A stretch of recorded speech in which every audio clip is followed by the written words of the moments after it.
I really believed this time our family would be complete.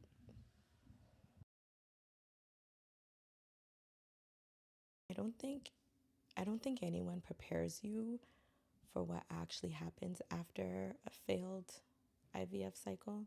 I mean, my bum is still sore. It's been 2 weeks now, and it still feels like I lost a fight with a hornet's nest. But the biggest thing people don't talk about is the silence. It's quiet. You were so busy with all the appointments, the blood draws, the ultrasounds, the medications, the needles, all of it. And now you don't need to do it anymore. Sorry. Yeah, it's just silence. Sorry, do you mind if we just get some water? Sorry. Thank you.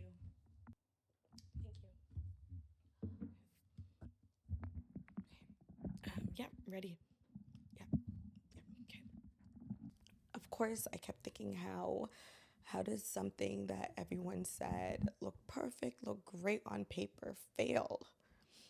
It's a natural question to ask.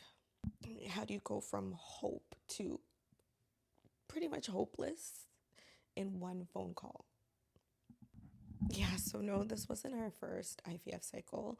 As you know, it took 7 years for us to have our daughter after multiple rounds. And then since having her, I think this would be round three. Like, I've honestly lost count.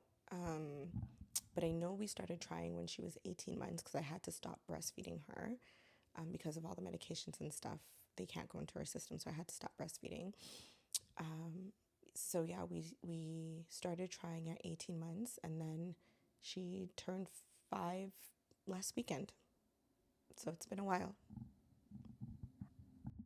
I don't know if it was as much grieving a pregnancy as it was grieving a future I'd already imagined and falling in love with, greeting a sibling that never arrived. Sorry,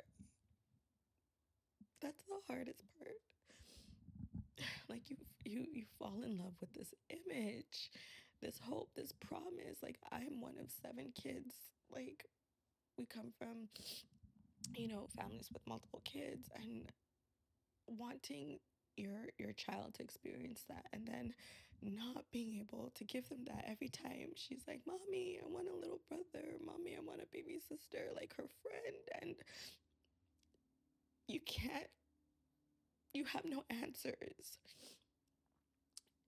You can't give her that. I think that's the most haunting part about this. Mommy's tried. God knows she's tried.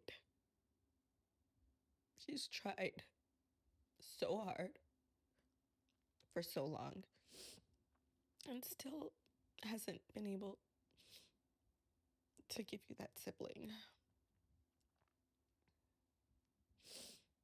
Yeah.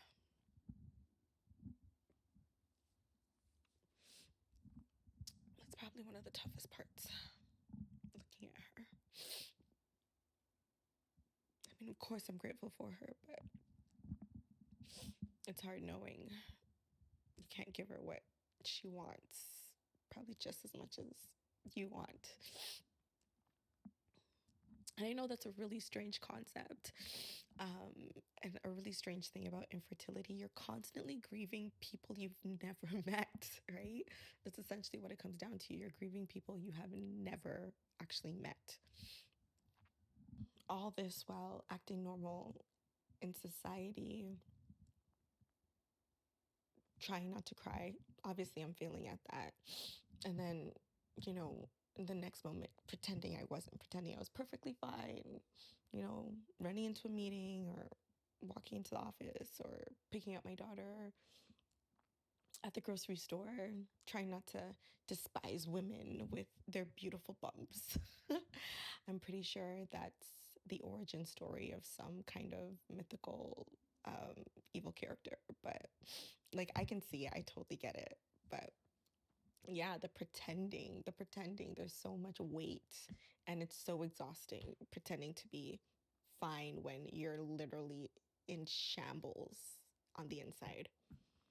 But, still going to church, still on the worship team, still doing all the school activity things, taking her to like her swimming and her dance and all that stuff, grocery shopping, showing up to work and doing all the things, right? But smiling on the outside, but yeah, holding a lot inside.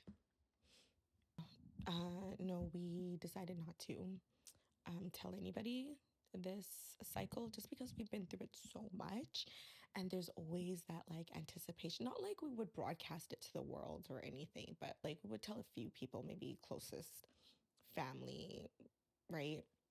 But this time around I just didn't want to tell anybody because I felt like they'd be grieving with us and they'd be disappointed alongside with us, and I didn't want them to go through that. When you say something, there's expectation and there's hope. And so there's further to fall if that expectation isn't met, if that makes sense. Grieve after infertility or after an IVS